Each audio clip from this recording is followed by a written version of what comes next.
Howdy y'all, this is Losman here, and it is Sunday, which means it's time for another Lazy Sunday Roundup. Now, I had to be honest, this wasn't really a lazy weekend at all. I was very busy with activities, including my volunteering at a local fan convention, as well as attending a Spurs game, which I do. I do that quite often. I have season tickets to the San Antonio Spurs, so there are times I'll be going to ball games when I should be watching horror movies, but that's okay, because you know what? I do like other things besides horror movies. Okay. All right, so it is 4 days before Halloween. So as Halloween approaches, hey, let's get those costumes ready. Get those scary movies put in, to the DVR or ready to stream. Get those jack o' lanterns lit, and let's get ready for some fun. Because the weather's starting to change, and we're starting to get some good Halloween spirit coming. All right, so this past week it was interesting. I went to a screening of Army of Darkness with Bruce Campbell present, which was fun. He basically did a screening of Army of Darkness, and then he followed up with an hour of questions and dialogue, monologue, basically comedy routine. I mean, he is a very funny man. He took questions from the audience and just talked about the movie, talked about projects he's working on, and generally it was such an entertaining event. I didn't get a chance to go to the meet and greet because that was quite a bit of money, and I was like, yeah, don't want to be spending that kind of money at the moment here, but it was fun. I did get an autographed copy of his latest book, which Tales from the Chin, I believe that's what it's called, but it should be fun. It's basically I mean, he's written a couple of books, and they're all related to his life as an actor and the various projects he's worked on. Okay, so this weekend, like I said, I worked at a fan convention here. It was called the Celebrity Fan Fest. It is a fan convention here that brings notable celebrities in for people to meet. Now, this particular one was it was not the main event. It was sort of like a secondary event that they do to draw up attention, kind of preview event, I guess is what you can do for next year's event, which is going to be June 2020. They had a nice collection of celebrities that I got to meet. So they included Helen Slater, who is Supergirl, and I got to work with her today. She was quite a great lady. Fun. Basically, I managed her lines and help people. When she was doing autographs and selfies. And got an autographed and picture. A selfie with her, which I'll show you a little bit later. I also met Sam Jones, who is best known as Flash Gordon, or if you've seen Ted, Flash Gordon. So he's a great guy. I've met him before. I've actually met him 3 times or 2 other times, and I got him to autograph my Blu-ray movie of Flash Gordon. Now I also met Lindsay Wagner. Now, if you're not familiar with Lindsay Wagner, she is the Bionic Woman from the 1970s TV series that was sort of like a spinoff of the $6 Million Man. Nice lady. I mean, she's a very beautiful lady. So it was good talking to her. Told her how much I enjoyed the show. And it was great because in the 1970s, having a female-centered superhero show was pretty ahead of its time. I mean, the only other shows that featured prominently female casts were like Charlie's Angels, and those. I mean, that was a great show too. I loved it. Because oh my god, they were beautiful, and of course they kicked ass. All right, so I also met Eva Marie. She is a WWE star, and I'll be honest with you, I don't watch wrestling, but the booth I was helping out was her next door, and I met her. She's really nice, real pleasant lady. I got a photo with her and got an autographed, and I mean, she's great. I mean, she's a very beautiful lady, but apparently from what I understand, she kicked ass pretty well as a wrestling star, so that was pretty awesome. Now, I also met a Kimberly J. Brown. She is best known for a kids movie called Halloween Town, which is a Disney movie, and she had some long lines. I mean, people really love those Halloween. I believe there's 3 of them, the Halloween Town movies. So I mean, she's got quite a following, and I went up to her. I told her, hey, I have never seen it, but you know what? Given by the reaction and the crowd size, what? I'll definitely check it out. I mean, maybe a kids movie, but you know what? It sounds like fun. Also, she was in Rose Red, which is an adaptation of a Stephen King novel. So, oh yeah, she's got some horror credibility right there. One little one there, but hey, one movie's all you need when you look at Phyllis Rose. Just one movie. One movie. Now, the big stars that they had there were included Brandon Routh. Now, he is best known as the Superman from Superman Returns, which was the recent Superman movie that didn't get a lot of traction, which I don't know why. I mean, it was a great movie. I mean, he he channeled Christopher Reeve very well, and I enjoyed the movie. I thought it was great, but then they followed it up with the recent movies with the new actor that's in there, Henry Cavill in there, which are great movies. You know, I mean, I enjoy watching superhero movies, but and it was great watching Brandon Routh. Oh, and but it's Routh. I did ask him personally how to pronounce his name, and he said it is Ralph like South. So that's very helpful hint there from Mr. Brandon Routh. I also met Zachary Levi. Sorry, my apologies on that one. Who's best known for the recent movie Shazam.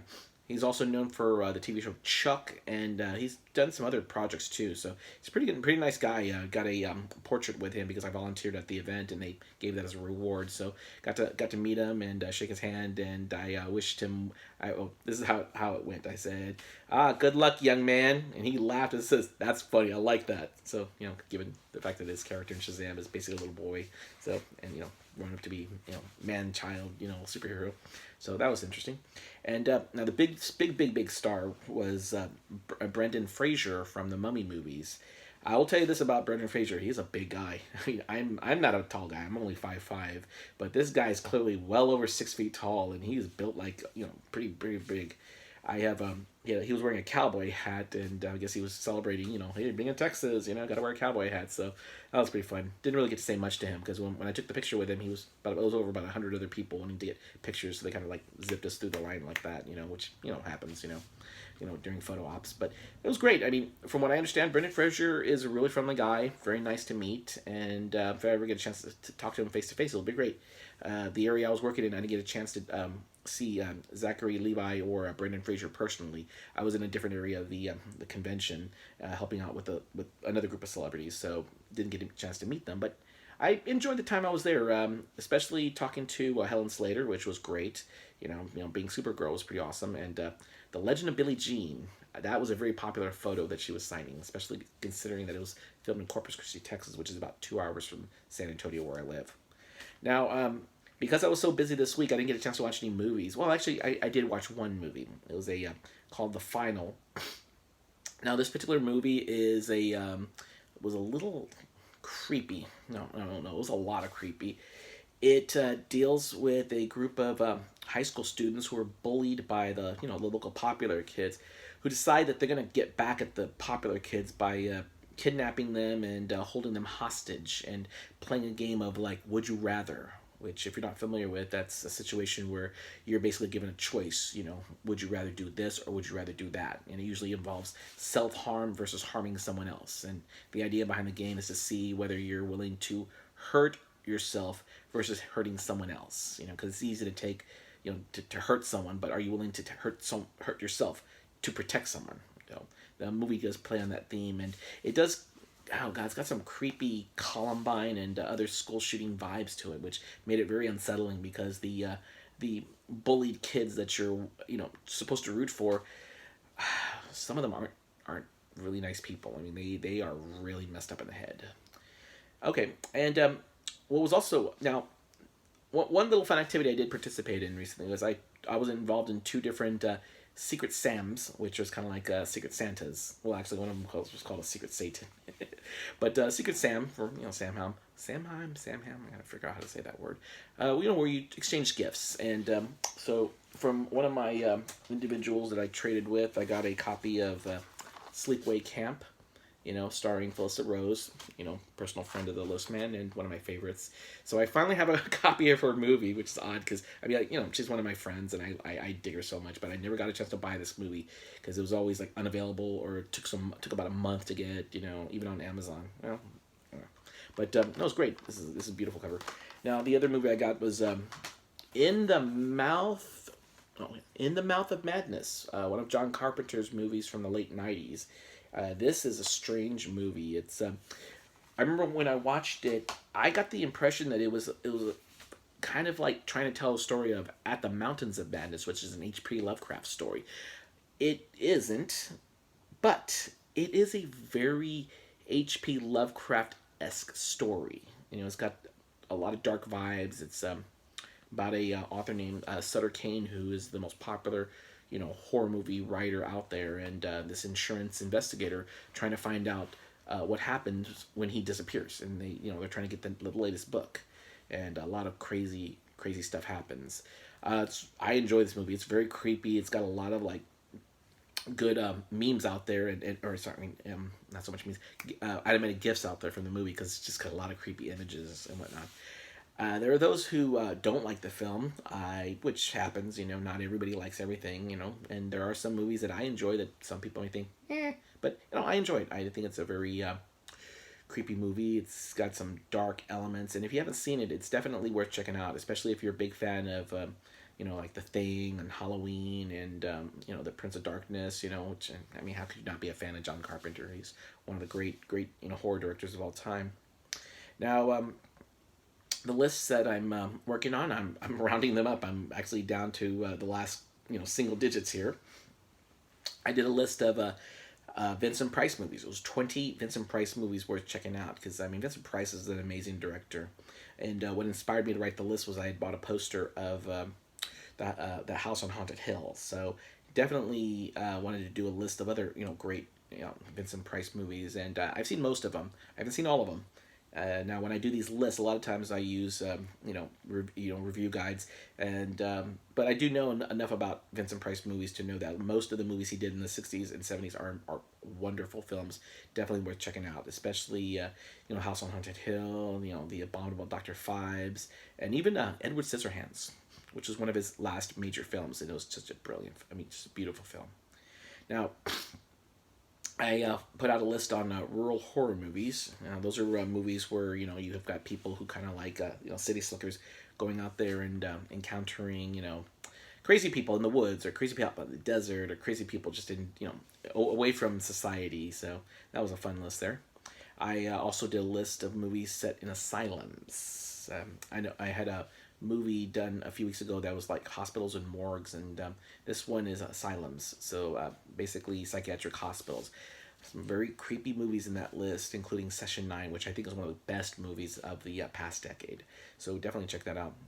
And now, because I did see Bruce Campbell, I did do a list of Bruce Campbell horror movies from worst to first. So of course, the best one being like Evil Dead 2, and then Evil Dead, and then Army of Darkness, and then some clunkers out there like let's see, what was that? Moontrap, which wasn't too bad, but just not so great.